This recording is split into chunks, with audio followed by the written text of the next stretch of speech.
So, as my wife said, what on earth are you doing? Why are you running in a 24-hour race? You could be at home. You could be watching television. Wow, why?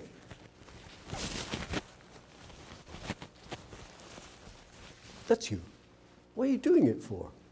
Well, I can give you some reasons. First of all, it is a challenge, and we all like challenges to move us forward in our life.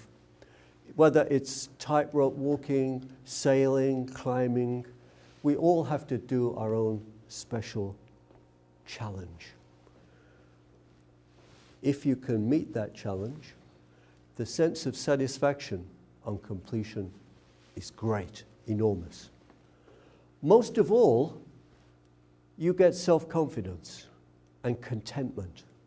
And it doesn't just happen at the end of the race, it lasts.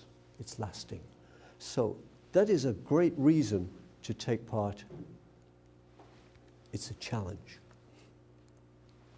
Secondly, you train perseverance. And one needs perseverance in the months to train for the race. Not only relates to the race, but the many months of arduous training that forestalls it.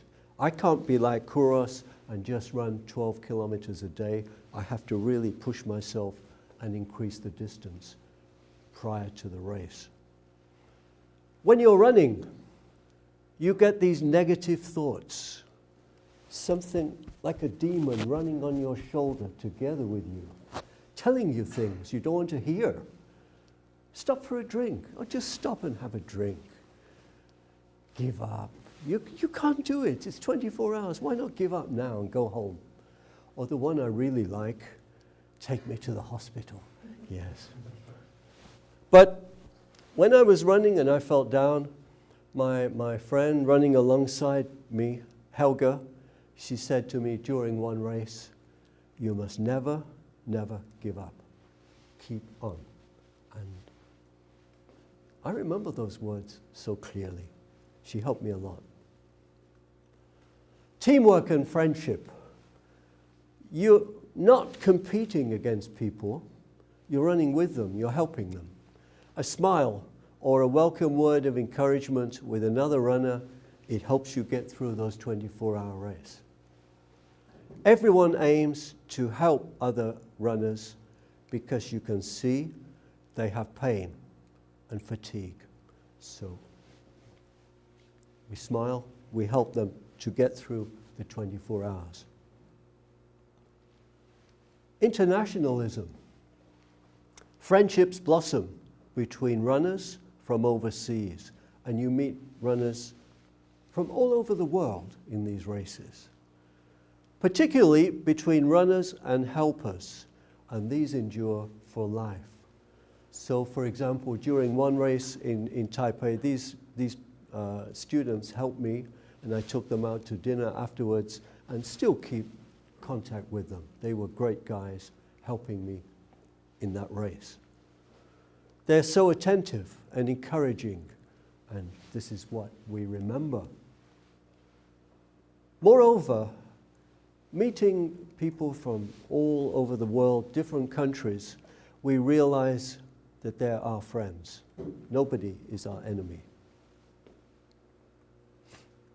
Another reason, charity.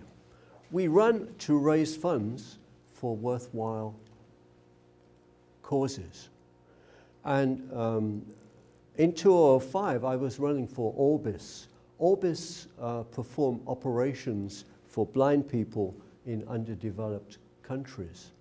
And I didn't tell these girls that I was running for Orbis, but they knew, and they made a poster, and they raised some money for me, which was quite satisfying because I didn't ask them to do it. They did it by themselves. I think that was really genuinely wonderful. A little money can make a difference, and that's why I finished quite well, I think. Yeah. The year before, I ran for the Children's Cancer Foundation. And in Trail Walker, we always run for Oxfam, the 100-kilometer trail walker, so we can raise 4 people in a team, we can raise a good amount of cash for Oxfam, for that charity. 4 people, 1 goal, run 100 kilometers and fight against poverty. So that's a great reason to take part. But it's not easy when you're running a 24-hour race.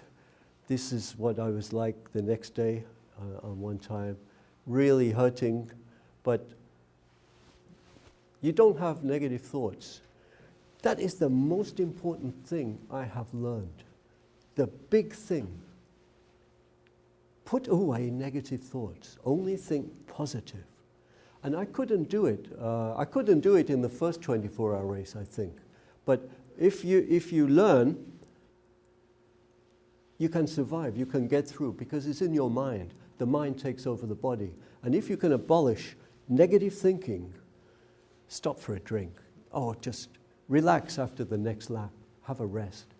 No, you say, no, I want to carry on. And that is the biggest thing I have learned. Perseverance and the way to think positive. Positive thinking is great. So, let's stop, said the feet. Lie down, said the shadow. Find some shade, said the trees. Oh, that's enough, said the clouds. Give up, said the road.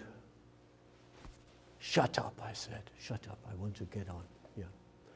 So, get those negative thoughts away. Just keep your own pace. Here I am. Just keep your own pace and you'll get through and finish the race. Well, I've got some people I really admire, some icons. I've run with Helga many times.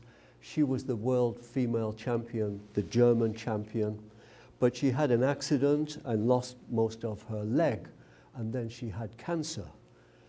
But she's still running. She's still running ultras. She went to California a few weeks ago to compete. She's not fast, but she does it and she finishes. She's great. Mr. Yip, he passed away at 93 years old in January this year. His mother was Japanese, and they went to live in Taiwan, I think, and then in Fuzhou in China. His father was from China. One time he took a ship from Fuzhou to Taiwan, and it sank. There were only 36 survivors out of 1,500. He managed to survive. But he didn't get home to his wife until sometime later, and she had remarried and got children from another husband. So he was quite devastated. He was a tailor in Hong Kong. He lived in a very small apartment. But he was always there at races. Whenever you went on a trail race, he would be there taking part. I remember one race, I started a time trial, and you could start at any time, and you just took off every half hour that they would have runners starting. And he was there. And of course, he was quite old then. And I said to the organizer, why is he here? Oh, he said, it's the 3rd time he started. He got lost every time. And he's come back to the beginning. So now it's his 3rd time. So he never gave up. Wow. And Henry Wanioka, a blind guy, he runs really fast. He has a helper. And he's running with great spirit. He's an icon. So, I leave you with the words of Yenas Kouros, the master. Like a tree that grows stronger with more branches and roots, you need to find more and more ways to be inspired. So be inspired, get out there and run, and you'll feel much healthier, much fitter. So thank you for your attention, and gayao, as we say, gayao, add oil. Yeah. Thank you.